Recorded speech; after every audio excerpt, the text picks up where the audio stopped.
ஆகா கல்யாணம் சீரியல்ல இனிய எபிசோட்ல ஐஸ்வர்யா ஒரு பக்கம் கௌதம் மேல பயங்கரமா சந்தேகப்பட்டு ஏதாச்சும் ஆதாரம் கிடைக்குமா அப்படின்னு தேடிக்கிட்டு இருக்கிறாங்க.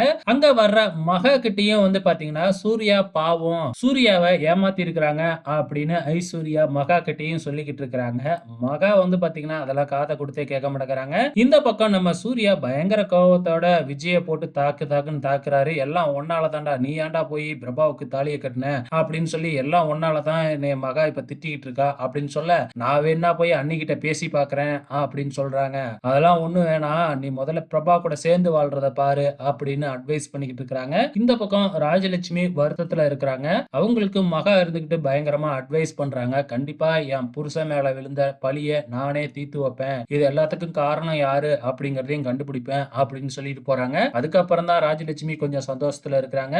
இங்க ஐஸ்வர்யாவும் மகாவும் அந்த போஸ்ட்மேனை போய் பாக்குறாங்க. அப்ப அந்த போஸ்ட்மேன் மூலியமா பாத்தீங்கன்னா அந்த லெட்டரை வாங்கினது கௌதம் தான் அப்படிங்கிறது தெரிஞ்சிருது. இப்ப நேரடியா போயிட்டு கௌதமும் சித்ரா தேவியும் போய் சொன்னோம்னா அவங்க ஒத்துக்க மாட்டாங்க இல்லையா? அந்த போஸ்ட் மாஸ்டரையும் அழைச்சிட்டு போனாலும் இவங்க காசு கொடுத்து தான் அழைச்சிட்டு வந்துருவாங்க அப்படின்னு சொல்லி சமாளிச்சிருவாங்க. அதனால தகுந்த ஆதாரத்தோட தான் நம்ம அவங்கள மாட்ட வைக்கணும் அப்படிங்கிற மாதிரி இந்த பக்கம் மகாவும் நம்ம ஐஸ்வர்யாவும் திட்டம் போட்டுக்கிட்டு இருக்கிறாங்க.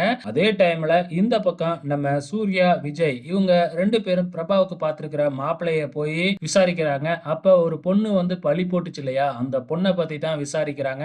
இது எல்லாமே யாரோ சூழ்ச்சி பண்ணி பண்ணுனதுதான் அப்படின்னு அந்த மாப்பிள்ளை கிட்ட சொல்லிக்கிட்டு இருக்கிறாங்க. சோ வெயிட் பண்ணி பார்க்கலாம் இனி அப்கமிங்ல என்னென்னலாம் ட்விஸ்ட் இருக்க போகுதுன்னு.